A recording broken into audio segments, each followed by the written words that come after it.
a big play guy. His longest reception this season is for 26 yards, and he has 1 touchdown reception. That's all my point is, because I saw Bruce in the chat room questioning what I was saying. I'm in no way disrespecting Andre Johnson, but he is at that point in his career where things change, and it's amazing that he's been able to play at such a high level for now 12 seasons in the NFL. That is a rarity. That's right. There's a lot of people who are wide receivers who are getting pretty much out of the league right now. And it gets to a point where you go with someone like Joe Hayden where, it's not a matter of experience being an advantage. It's a matter of youth being an advantage. In a matchup like that, you get to a point where you're at Johnson's age that, it's better to be the younger guy, even if you don't have that experience, just because you have those legs and those hops and just that energy. Because if Hayden is able to shut down Johnson, the way he's been able to do, the last couple of times, then I think that's really going to help the Browns, especially considering that Hopkins is really the only threat through the air that I think that the Browns have to worry about, especially considering, again, that you've got a brand-new quarterback out there in Ryan Mallett. You're listening to the Sports Fix. Jeff Gorman joining me here. I'm J-Rock. We're talking about the Browns and the Houston Texans, and I got to keep stopping myself because JK and I off the air have been talking about 80s Browns teams all week, and I keep wanting to say Houston Oilers every time that I say, because we've been talking about some of those crazy games, man, and I keep wanting to talk about Jerry Glanville and the Oilers for some reason. But anyways, we're talking about the Texans. Scouting report time. That's what Jeff brings us from Browns101.com every week. Let's you and I switch over a bit. We talked about the offensive side of the ball. Now let's look on the defensive side of the ball. I mean, obviously the big name, we could go there right away, J.J. Watt, but let's go on beyond that. Let's talk about some of the guys that won't be there first and foremost, because that's something to watch out for. There's going to be some injuries on the defensive side of the ball. Kareem Johnson's not going to play. Jonathan Joseph, he's back, but he's coming back off of a concussion, so you've always got to keep a wary eye on that. Nobody knows the game time status. Will Clowney and Cushing be out there? They've both been banged up recently. Those are some big pieces alongside J.J. Watt defensively that'll make a big difference in what Brian Hoyer and that offense have to face this week. Talk to me a bit about that. Who do you expect to not play, and who are you looking at for game time decisions here? Well, I think that really the two guys that really need to be in there are Cushing and Clowney for the Texans to really have things going their way. I mean, that way you don't have Watt trying to do everything himself. They're really built around, their strong linebackers. But, Clowney has only been able to play in 2 out of 9 games. So he has not been the impact number 1 pick that everybody's thought. I mean, he may turn out to be a great ball player, Hall of Famer, but he's not having a very good rookie season at all. But one person who this has opened things up for is Merciless, Whitney Merciless. He's had a really good game last time against the Eagles with a couple of sacks. And, Watt's had 1.5 or 2 sacks, of course, in his last 2 games. So instead of Clowney, it's pretty much Merciless you have to watch out for. And he's a very tough, underrated guy. And the other thing you have to watch out for with the Texans is they have a couple of very good safeties in Kendrick Lewis and DJ Swearinger. They're both having very good games. Lewis is their leading tackler. Of course, that's not good when your free safety is the leading tackler. Of course, it works a lot better for the Browns having Dansby being your leading tackler. That's a good thing. So, I think that the fact that, Cushing and Clowney both are banged up with their knee injuries and, they're just not really at full strength to support Watt and this crazy stuff he could do, I think that's, going to kind of bring them down. You can tell because, they're 4th worst in the league against the run. So I think that, considering all the individual attributes that J.J. Watt has, he truly is one of the best players in the entire NFL. I think it would really help the Browns to, it always is good to kind of get off to a strong start and maybe try to put a little bit of distance between yourself and the Texans, maybe, 10 or 14 points, because you don't want the game to get down to the nitty-gritty. It's a 3-point game, a 6-point game, and then Watt comes in and makes one of his big plays, and then you're sunk. Absolutely. And talking about that too, defensively, there's a difference. And I know this is the opposite of the way the Browns are going to try to attack this, but the Texans defense is significantly stronger this season against the run than they have been against the pass. And with those guys banged up in the secondary there, man, I know the Browns are going to establish that running game, but I think that you got to, to win this game, you got to attack in the air, not over and over again, just like the way the Browns have done, getting those big chunk plays on that play action game. So I think you run it early to set that up. The weather too, it'll be interesting to see if there is anything. You said skies are clear, 40 degrees, that would be perfect football weather for the fans there. I wouldn't mind a little snow. I want to see them grind it out. But anyways, man. But I mean, I can't stress enough that this is going to be a good football game here. This is two teams that both need a victory too. Keep in mind, Houston, and I think you heard that stat. I don't know. We talked about it earlier in the season about different records at different points in the season. They're not trying to fall to 2 games under 500. They're trying to get to 500. Remember, this is a team, much like the Browns, that is trying to turn around their fortunes from one season to the next. And I will throw out there that Houston was not as bad as somebody who's not a week-to-week NFL follower would maybe think if you looked at, obviously, them getting the first pick in the draft. I thought they dropped off quickly there, but there was still such a core of main players, I mean, including whether they're an aging guy like Johnson or not, there's still a core of talent there and some young studs like Watt and drafting Clowney there that I thought, man, that was a quick drop-off, and usually quick drop-offs, if you've got a competent front office, can be quickly turned back around. So Houston's one of those teams that I didn't look at coming into this season as a bad team.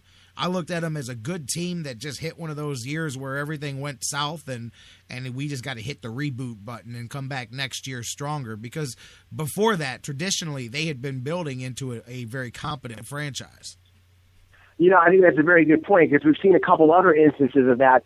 Of course, the year that Peyton Manning was out for the Colts and they sunk all the way to the bottom of the league, able to pick up Andrew Luck, and then not just because of Luck, but because they also had a very good, they had a lot of good components on that team. They were able to rock it right back. And then also when the Chiefs just sort of surprised everybody by just falling into the basement. But, there wasn't an entirely bad team. They kind of regrouped and retooled, and they popped back up. So we could be seeing the same thing for the Texans, just hopefully it doesn't manifest itself this weekend. Right. To me, when you look at the Browns, you go, oh, they're a surprising team with 6 wins because they've just been bad since they came back.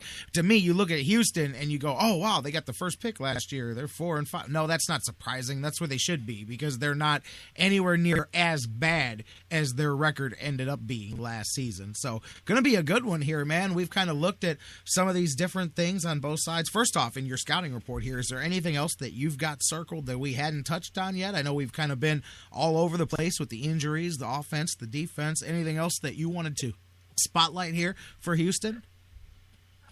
That is mostly it. I think that it's pretty much going to come down to, like I said, to Arian Foster, whether he can play and just, whether he can stay in the game for the entire game. And he might have Blue come in and take some carries, but if Foster can't go at all, if his groin injury is so bad that he can't go, that's really going to help the Browns. I think it's pretty much all going to come down to what, if anything, Arian Foster can contribute. Because aside from him, I think the Browns can pretty much handle anything else the Texans offense throws at it.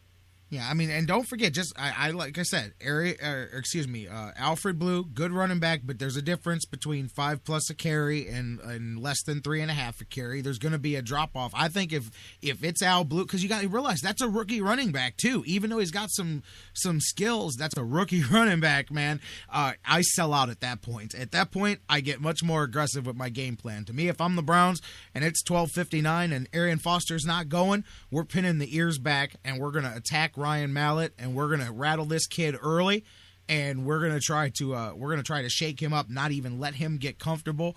We got you got a rookie running back. There's a lot of rookie pieces out there, or first game pieces out there. So I think that's the way the Browns are looking at it. Like, obviously you have to be much more gap conscious. You've got to play a different game if Arian Foster's there. But if I find out that changes, I pin him back early and see if we, much like the beginning of that New Orleans game when you took the ball or defensively first and you went out there and you did your thing. Same type of thing here. You're going to have raucous crowd, cold environment, man. Go after that guy early. I think that'll be a big key, and we won't find out until probably right before game time. Bill O'Brien just this morning said that's literally going to be a right before the game type of decision. So we'll have to find out about that, but it really could change the way it goes either way. So I know it's kind of tough to put you on the spot and say, what do you think happens? Because really it could go either way, but what do you think happens? I'm going to put you on the spot anyway.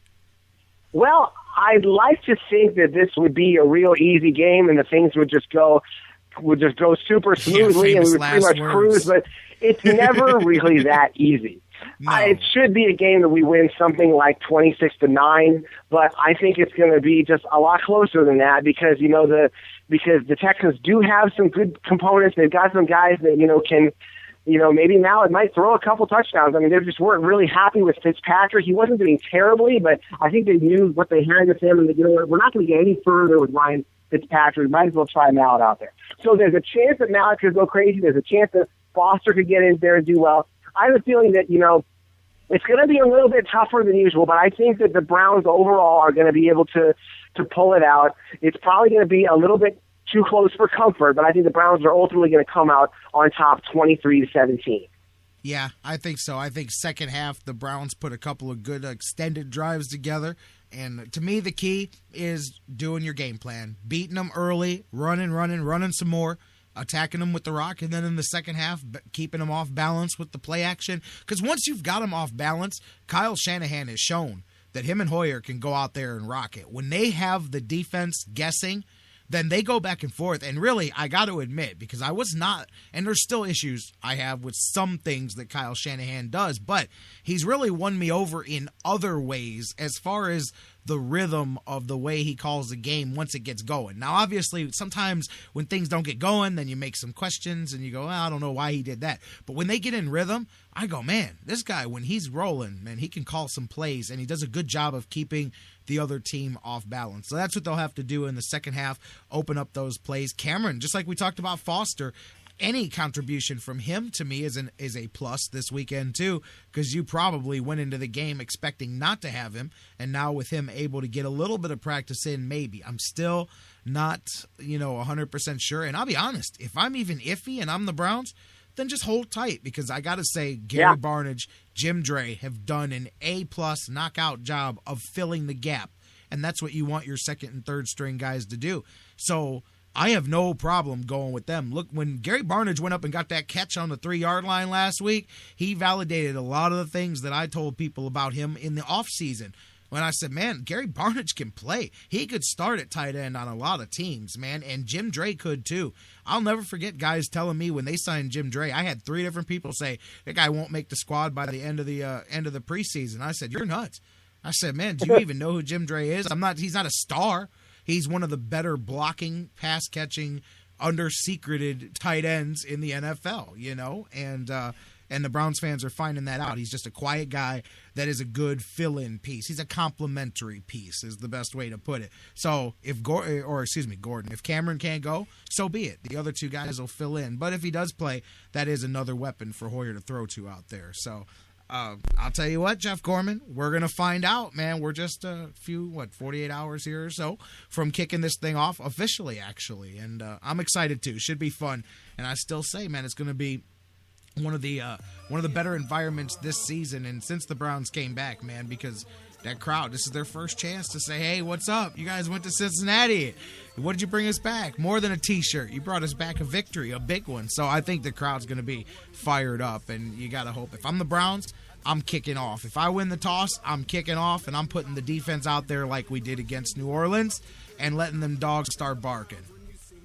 I think that will be great. I think this is a really good chance for the Browns to build their home field advantage and, get the crowd going, get aggressive on offense and defense, and really, start to make one of those statements about making it so it's hard to play and it's hard to win in Cleveland. That's what you want to start, broadcasting out to the league. This is a tough place to play, no matter what the weather. And if, we can get that kind of positive momentum on our side where we have a team that we can exploit a few weaknesses and, maybe have the crowd and the weather on our side as well, that we could possibly really start to build up this home record. And then, when winning begets winning at home, then really good things start to happen and you really start to build your franchise.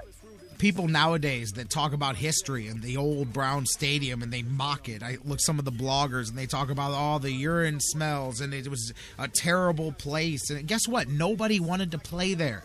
for all kinds of reasons, including the crowd, including the sanitation, including the cold locker rooms that didn't have any room in them, and the uncomfortable benches. Nobody wanted. There is something to be said for guys getting on the bus or getting on the plane in 2014 and going, man, do we really have to go to Cleveland? I do not want to go play in that stadium. It's loud. It's cold. They throw snowballs at us.